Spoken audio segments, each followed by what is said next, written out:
Jerry, video games are the latest craze to sweep the country and most of the world, too. Millions of people are addicted to hours of gazing at electronic images on game screens in arcades and in their own homes. What makes video games so popular? Well, we search for an answer as we begin a special series on Video Fever, games people play.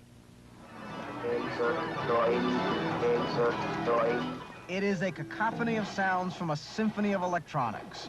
If you're filling your time capsules these days, don't forget a bit of Frogger, or Mousetrap, or Grand Champion, or Pac-Man, or Ms. Pac-Man.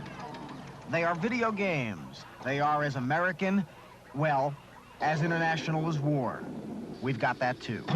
In 1981, Americans popped in between $5 and $9 billion worth of quarters and tokens into the slots of arcade video games. Pac-Man alone digested $200 million for its manufacturer, Bally Corporation's Midway. No human could begin to compute how many Pac-Man dots were gobbled up, how many little children and adults spent their free time at the joystick of a video game control. One study estimates that we spent 75,000 man-years doing this. Don't despair those numbers. Before video games, there were other attractions. Here's a sound to remember: the quiet ride of the silver ball, the ding of the bells as it hit the bumpers. There's a lot of us who remember pinball machines like these and pool tables like these, people my age and a little bit older.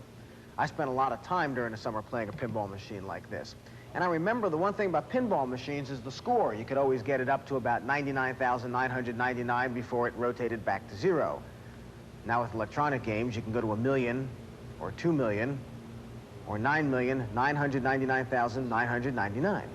And getting there is half the fun and part of the frustration. Oh, no. Part of the fascination is the way the games are designed. Take 13-year-old Paul Glatzer playing Zaxxon. The game is three-dimensional. The screen is full of tricks to avoid. Your airplane moves faster than the speed of sound. Your tongue hungers for a kill. I like the details on it. There's good details on the games. Part of it is the sound. These games would not be any fun at all if there were no sound. But there is, and that is why people like Bert Price can stand at a machine for 2.5 hours, on 1/4, mind you, and play Galaga. I could have done that for longer.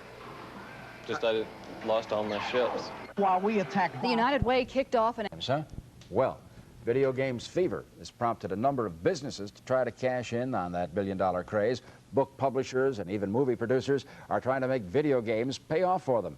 We go inside a video games factory and learn just how others are making their share of the big money as we continue our special service Video Fever, games people play. Created new industries like these video game books, How to Win Video Games, The Secret of Video Game Superstars. The video game industry has now even given birth to its own motion picture, Tron, where a young computer genius is trying to break into a massive computer system. Because, man, somewhere in one of these memories is the evidence. So the young computer genius tries and gets zapped by a ray gun right into the machine and onto the computer-generated game grid to meet characters who are alter egos of their creators and to a place where, according to the movie ads, love and escape do not compute. Naturally, there is a Tron machine on the market now, 4 games in one, ray guns and all. If there's been a mistake, I gotta see the guy in charge. You will. In terms of the arcade video game, the guy in charge is not in Hollywood. Tron's big brother is in suburban Chicago at the Bally Corporation's Midway plant. Here they are turning out Tron games as fast as they can. These workers are under so much pressure, company executives asked us not to spend too much time shooting the factory for fear it would slow the workers. That gives you some idea how competitive the business is. Incidentally, the Bally Company is the same one who gave us Pac-Man, Ms. Pac-Man, Space Invaders, Defenders, and Asteroids. On the average, it can take up to 2 years and several $100,000 to get a video game from the drawing board to the arcade. In between, there are secret testing locations and programming changes. We go by what we call what's in the cash box. You know, like I was mentioning, the cash box is a cruel mistress. And that's what we go by. Jack Middle is president of Taito America.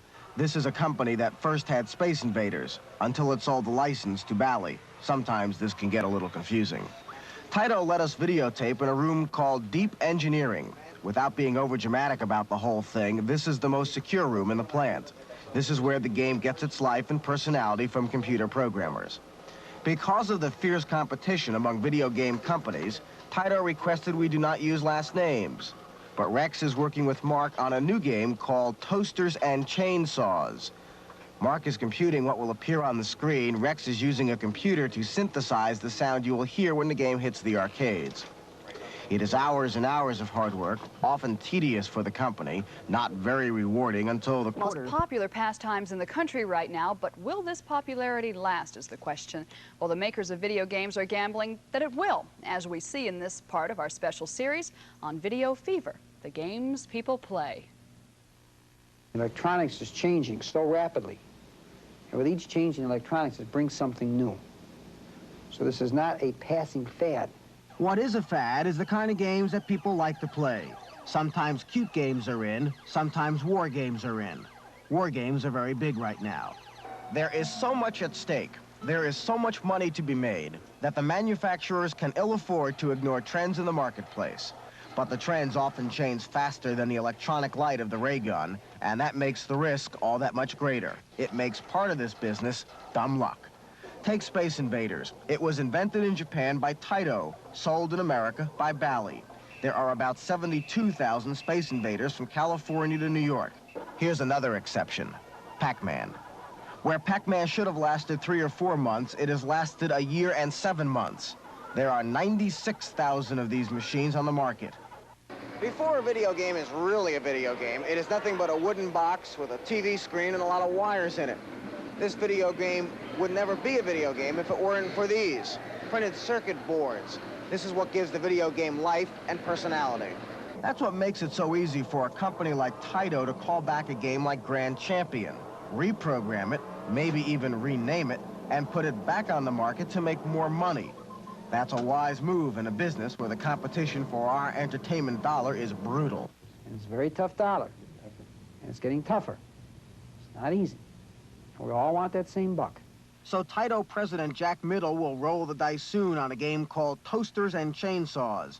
50,000 machines would be a good run if it meets the public fancy. I'm Josh Lippman. To your health. Those stories are next. The Israeli will see health warning labels anytime soon on video games, but it is true that too much of a good thing can be hazardous to your health. We'll find out now about Pac-Man's wrist and more as we continue our special series, Video Fever, Games People Play. When you're trying to save the galaxy from certain extinction, you're bound to get a little carried away at the machine. The joysticks and buttons on today's video machines take about as much abuse as Rodney Dangerfield. These machines get no respect. And according to a recent study, neither does your body. For instance, Paul Glatzer, after an hour or so on Zexon. When you play a long time, they start to hurt a lot. What hurts? Well, it depends what game you're playing. This thing game, over here, yeah. it's probably your fingers. Because you flick your fingers a lot and hit the buttons. 15-year-old David Nichols likes to play Pac-Man. In fact, he has gotten his score to more than 266,000 points on a single quarter. And he has found his hand hurting. It's got a little thing on here that cuts your hand. Your hand gets cut? Yeah, they sanded it down though. I guess I got a new knob. David Nichols and Paul Glatzer are not alone. We have football knee, tennis elbow, jogger's ankle, so why not? Pac-Man's wrist. Dr. Gary Meyerson and 2 colleagues did what most curious doctors do, a study. They talked with 134 video game players. As you can see, 65% of those surveyed suffered some injury, blisters, calluses, arthralgia or pain, or tendinitis, from their fingers to their shoulders. The development of the calluses and blisters are obvious. The complaints and the swellings secondary to the injury to the tendons were while they were standing at the tables playing the games. Meyerson says some of the games could be designed better so that one's wrists would bend naturally to the controls. Meyerson also suggests that serious game players consider an arcade glove. At both Bally Midway Company and Taito America, company representatives say they are not callous to these little problems, nor are they apparently very worried about them. Children? Well, a growing number of parents happen to think so. In some areas have even passed laws restricting the use of the games. We examine this controversy as we conclude our special series, Video Fever, Games People Play. When you walk into an arcade, any arcade, come with an open mind. An open mind is easy to expand. It might even be a good idea to heed the advice that one game player carries on his shirt. Maybe it's a warning. Video games, in a sense, are addictive. Not like drugs, more like the need to jog. There is probably no true physical dependence. On the other hand, there certainly is a psychological dependence in the sense that this is a gratifying experience, that the person's peer relationships, source of self-esteem, enjoyment in life, are wrapped up in video games, just as they might be in bowling, running with your cronies with whom you run every Sunday or something of this sort. I have not met anybody who can't go through the day in withdrawal from video games. Question: is it fair to blame juvenile delinquency on the video game craze? I think the basic global statement that one could make is that healthy children tend to do things in healthy ways. Communities around the country are passing laws banning the video games from their towns. Brush fires, to say the least, but they are getting a lot of attention. In Massachusetts, California, New York, in New Hampshire, Rhode Island, and in Georgia. In each of these states, a town or towns has either restricted licensing or banned the games altogether. Why?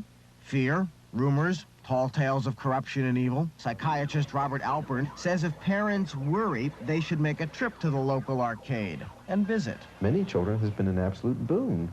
Kids who have not been good at much of anything else. Some of them have turned out to be exceptionally good at some of these video games. Talk about their high scores and their achievements as the most esteemed building activity in their entire life.